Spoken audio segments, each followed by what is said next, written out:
ये बड़ी खबर के साथ इस वक्त की बड़ी खबर ललितपुर से सामने आ रही है, जहां पर व्यक्ति की संदिग्ध मौत पर जमकर हंगामा हुआ। मजदूरी करने मथुरा ले गया था ठेकेदार, प्राइवेट एम्बुलेंस में शव को छोड़कर गया जमालपुर। परिजनों में यहां पर आक्रोश देखने को मिल रहा है। चक्का जाम कर आक्रोश जताया गया। थाने में सुनवाई न होने पर लोग परेशान हैं, जिसके चलते सड़क को जाम किया गया। संदिग्ध परिस्थितियों में शव मिलने के बाद यहां पर परिजनों का हंगामा जारी, सड़क को जाम कर जताया आक्रोश। पुलिस पर कार्रवाई न करने का आरोप है और ये बड़ी जानकारी आ रही है सामने। प्राइवेट एम्बुलेंस से शव को छोड़ जमालपुर गया और ठेकेदार यहां पर इस मजदूर को लेकर गया था। परिजनों में अब काफी आक्रोश देखने को मिल रहा है। थाने में सुनवाई न होने से ग्रामीण काफी ज्यादा परेशान हैं। परिवारजनों में काफी ज्यादा आक्रोश इस वक्त देखने को मिल रहा है। ललितपुर से ये बड़ी खबर। खबरों में आगे बढ़ेंगे। जौनपुर पुलिस लाइन स्थित सभागार कक्ष में अपराध गोष्ठी का आयोजन किया गया, जिसमें पुलिस उप महानिरीक्षक वाराणसी परिक्षेत्र में सभी राजपत्रित अधिकारियों और थाना शाखा प्रभारियों के साथ अपराध नियंत्रण और कानून व्यवस्था की समीक्षा की गई। इस दौरान पुलिस अधीक्षक जौनपुर बता दें कि डॉक्टर कौस्तुम भी यहाँ पर मौजूद रहे। वहीं ग्राम चौकीदार को साइकिल वितरित की गई और साथ ही इस मौके पर सैनिक सम्मेलन आयोजित कर पुलिसकर्मियों की समस्याओं को भी सुना गया। अब इसके बाद पुलिस उप महानिरीक्षक ने जेटीसी और साथ ही साथ आरटीसी 2025 के लिए चल रही तैयारियों का जायजा भी लिया।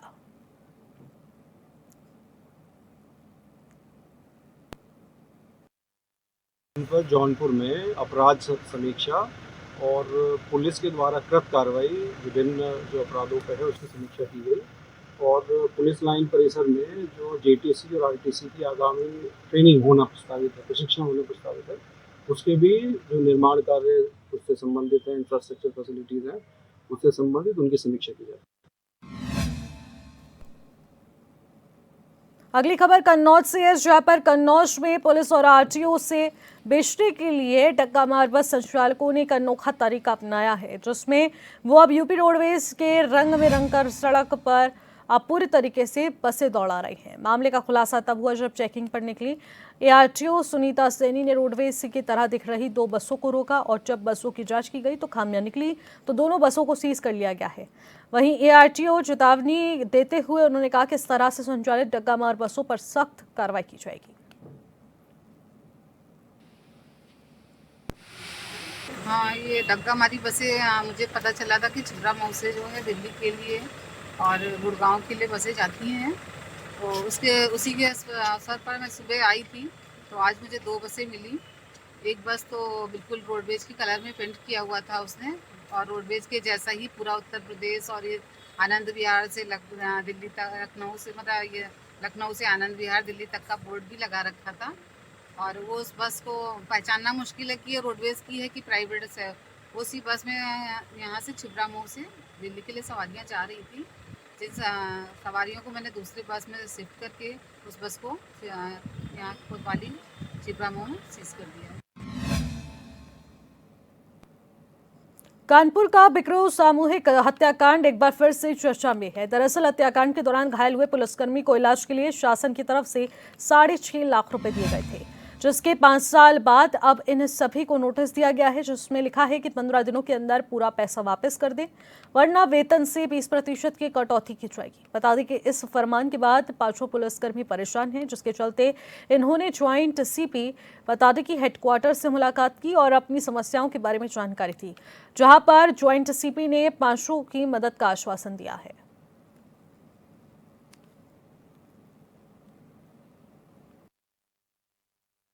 जीवन रक्षक निधि एक पूल होता है जिसमें कि सरकार कंट्रीब्यूट करती है और तत्कालिक प्रभाव से जैसे ऑपरेशन के लिए किसी की मदद हो, उसके पास पैसे ना, उसको मदद करने के लिए होता है। तो जैसा कि मैंने बताया, एक पूल है, तो ये एक टेम्प्रेरी लोन की तरह होता है जो आपको लौटाना पड़ता है किस्तों से कट के, इस पर कोई ब्याज नहीं लगता है। तो ये पुलिस हेडक्वार्टर की हमारी व्यवस्था, जहाँ तक मेरा इस मामले में समझना है, ये इन लोगों ने लोन इससे जो लिया है उसको लौटाया नहीं होगा। और तरीका इसका ये होता है कि आप अपना जब इलाज कराते हैं तो इलाज के सारे पेपर, सारे कागजात लगा के जब आप सबमिट करते हैं तो सरकार उसको रिम्बर्समेंट देती है। में घायल हुए पुलिसकर्मियों को नोटिस जारी किया गया है। शासन से मिले हुए पैसे वापस करने को लेकर ये नोटिस दिया गया है और वापस ना करने पर वेतन से 20% की कटौती के लिए भी यहां पर बात की गई है। पुलिसकर्मियों ने ज्वाइंट सीपी से भी मुलाकात की, अपनी समस्याओं को रखा, लेकिन समस्या का निस्तारण न होने की बजाय सिर्फ आश्वासन दिया गया कि उनकी मदद की जाएगी। लेकिन आखिरकार इनको वापस से ये नोटिस जारी क्यों किया गया है? आखिरकार ये हत्याकांड एक बार फिर सुर्खियों में क्यों आया है? आखिरकार यहाँ पर इनको नोटिस जारी करते हुए ये पैसे वापस क्यों मांगे जा रहे हैं, जब यहाँ पर मदद की गई थी?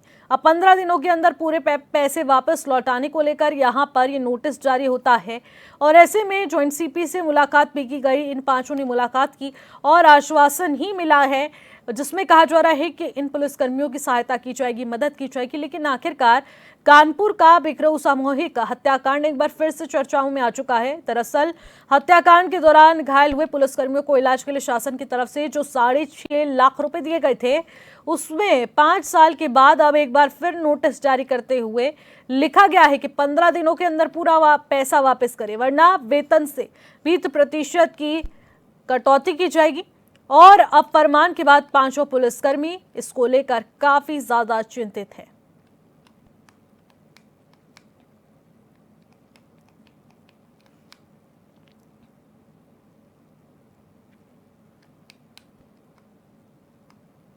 इसी खबर पर ज्यादा जानकारी के साथ इब्ने हसन जैदी हमारे संवाददाता सीधे फोन लाइन के जरिए जुड़ चुके हैं।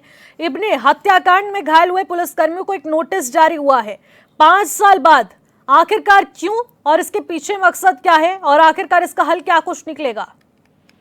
यानी इसी देखिए, मैं आपको बता दूं कि कानपुर का जो बिकरऊ कांड था, ये एक बहुत ही बड़ा कांड था। अगर हम बात करें प्रदेश ही नहीं बल्कि पूरे देश और दुनिया में इस कांड की गूंज जो थी वो सुनाई दी गई थी, जिसमें कई पुलिसकर्मी शहीद हो गए थे और कई पुलिसकर्मी इसमें घायल हुए थे, जिनका इलाज चला और इलाज करने के बाद वो लोग ठीक भी हो गए और ठीक होकर सब वापस आ गए। लेकिन वापस आने के 5 साल बाद आज उनको जो है नोटिस मिलता है और नोटिस में ये साफ तौर से लिखा जाता है कि जो भी पैसा उनके ऊपर खर्च हुआ है उस पैसे को उनको वापस करना है। ये नोटिस मिलते ही जो है वो लोग परेशान हो गए, क्योंकि 15 दिनों के अंदर पूरा पैसा वापस करने की बात कही गई थी, वरना वेतन से 20% की कटौती की जाएगी, ऐसा नोटिस में लिखा हुआ था। इससे परेशान होकर पुलिसकर्मी जो है ज्वाइंट सीपी से मिलने के लिए गए, ज्वाइंट सीपी से मुलाकात करी। वहीं अगर हम ज्वाइंट सीपी की बात करते हैं तो उनका कहना है कि ये गलती से इस तरीके का जो है नोटिस जो है उन तक पहुंच गया है और इसमें ऐसा नहीं होगा और पुलिसकर्मियों की जिस तरीके से मदद हो सकती है पूरी मदद की जाएगी और इनसे ये पैसा नहीं लिया जाएगा, ये ज्वाइंट सीपी का कहना है। बहरहाल देखना ये है कि अगर गलती से भी ये नोटिस गया तो आखिर ये नोटिस गया कैसा, क्योंकि ये इतना बड़ा कांड था जिसमें कितने ही पुलिसकर्मी शहीद हो गए थे और कितने पुलिसकर्मी घायल हुए थे। उनका इलाज होता है और इलाज के बाद अगर उनसे पैसा वापस मांगा जाए तो जाहिर सी बात है वो पुलिसकर्मी परेशान भी होंगे और घबराएंगे भी। बिल्कुल बिल्कुल, ये अपने आप में एक चिंता का विषय बना हुआ है। बहुत बहुत शुक्रिया तमाम जानकारी के लिए इब्ने। खबरों में आगे बढ़ेंगे। कानपुर सेंट्रल रेलवे स्टेशन पर जीआरपी और आरपीएफ ने संयुक्त रूप से एक जागरूकता अभियान चलाया, जिसका उद्देश्य यात्रियों को स्टेशन और ट्रेनों में होने वाली घटनाओं से सतर्क करना और सुरक्षा के प्रति जागृत करना है। जीआरपी इंस्पेक्टर ओम नारायण सिंह ने बताया कि स्टेशन पर चेन पुलिंग जैसी घटनाओं से ये लगातार इजाफा इसमें जो देखने को मिल रहा है, जिससे ट्रेनों को काफी नुकसान पहुंचता है। साथ ही ट्रेन पर पथराव जैसी घटनाएं भी सामने आ रही हैं, जो कि गंभीरता का विषय है। इंस्पेक्टर ने बताया कि रेलवे ट्रैक के किनारे बसी झुग्गी झोपड़ियों में रहने वाले लोगों को भी जागरूक किया गया है। आरपीएफ और जीआरपी का एक संयुक्त प्रयास है। विशेष रूप से हम लोगों ने आज जन जागरूकता अभियान चलाया है स्टेशन पे। उसका उद्देश्य यह है कि गाड़ियों पे जो स्टोन पिल्टिंग या एसीपी चैन पुलिंग की घटनाएं होती हैं, इससे लोगों को अवेयर किया जाए। तो आसपास रेलवे ट्रैक के किनारे जो झुग्गी झोपड़ी है और जो यात्री यहाँ हैं या जो हमारे और सहयोगी हैं कुली, इन सभी लोगों को अवेयर किया जा रहा है ताकि एसीपी की घटनाएं और चैन स्टोन पिल्टिंग की घटनाएं ना हो। दूसरा एक और हम लोगों ने आज का संयुक्त प्रयास जारी रखा है, उसमें महिला कोच और विकलांग कोच में जो बाहरी लोग या दूसरे लोग आकर के, विशेष रूप से स्वस्थ पुरुष भी उसमें प्रवेश कर जाते हैं महिलाओं के बोगी में या विकलांगों के कोच में। तो चूँकि ये पीक सीजन है, यात्रा करने वाले यात्री काफ़ी हैं। कानपुर में लव जिहाद का मामला सामने आने से हड़कंप मच चुका है। फतेहपुर का रहने वाला एक युवक नाबालिग हिंदू लड़की को प्रेम जाल में फंसाकर अहमदाबाद ले जा रहा था। हालांकि एक टैक्सी ड्राइवर ने शक होने पर पूछताछ कर दोनों को पकड़ लिया। इसके बाद बजरंग दल के कार्यकर्ता उन्हें थाने लेकर आए, जहां लड़की के पिता ने लड़की पर छेड़छाड़ कर बेटी के अपहरण का आरोप लगाया। फिलहाल पुलिस मामले की जांच पड़ताल कर रही है।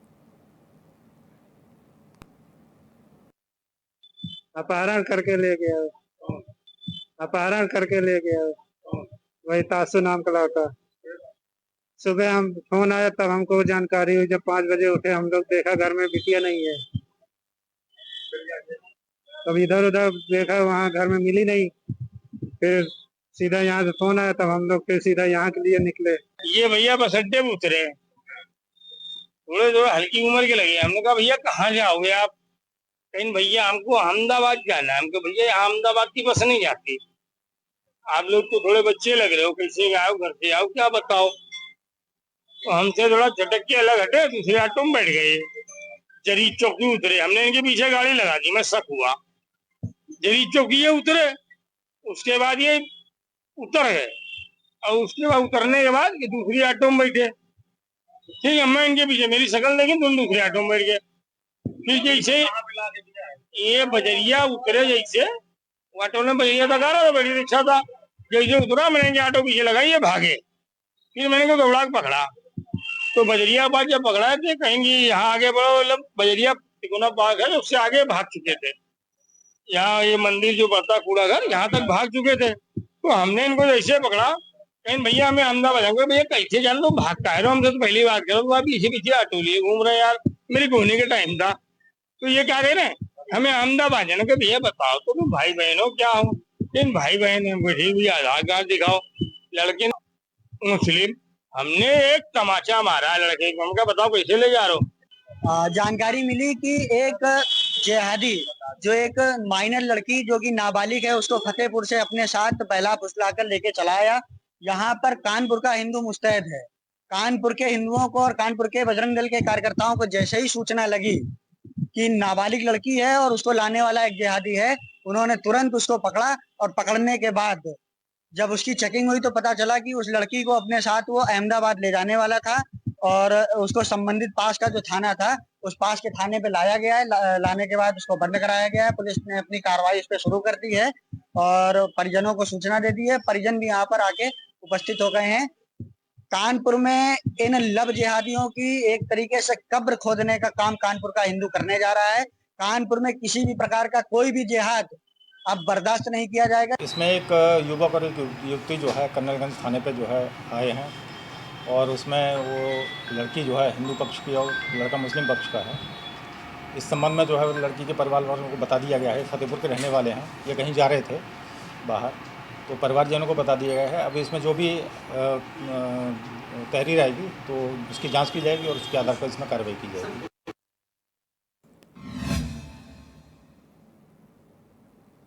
कानपुर के रेल बाजार थाना पुलिस ने 2 चरस तस्करों को गिरफ्तार कर उनके पास से 6 किलो चरस बरामद की है, जिसकी अंतर्राष्ट्रीय बाजार में कीमत लगभग 6 लाख रुपए बताई जा रही है। पुलिस की पूछताछ में आरोपियों ने खुलासा किया कि वो चरस नेपाल से तस्कर करके कानपुर लाते थे और फिर उसे छोटी छोटी पुड़िया में पैक कर शहर के युवाओं को बेचते थे।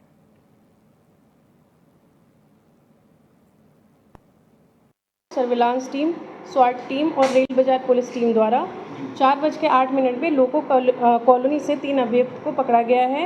ये तीनों एक मोटरसाइकिल पर सवार थे। इनके पास से 6 किलो चरस एवं एक मोटरसाइकिल और 1000 रुपये बरामद हुए हैं। अभियुक्तगण जो है इन्हें माननीय न्यायालय भेजा जा चुका है। 2 लोग का आपराधिक इतिहास है एवं एक व्यक्ति 15 साल की सज़ा काट चुका है। अगली खबर कासगंज से है, जहां पर कासगंज के सोरो कोतवाली पुलिस और एसओजी ने टप्पेबाजों के गैंग का पर्दाफाश किया है। पुलिस ने ट्रेनों और बसों में जेब काटकर टप्पेबाजी करने वाले 8 छात्र टप्पेबाजों को गिरफ्तार किया है, जिनके कब्जे से 30,000 की नकदी और घटना में प्रयुक्त स्कॉर्पियो कार बरामद की है।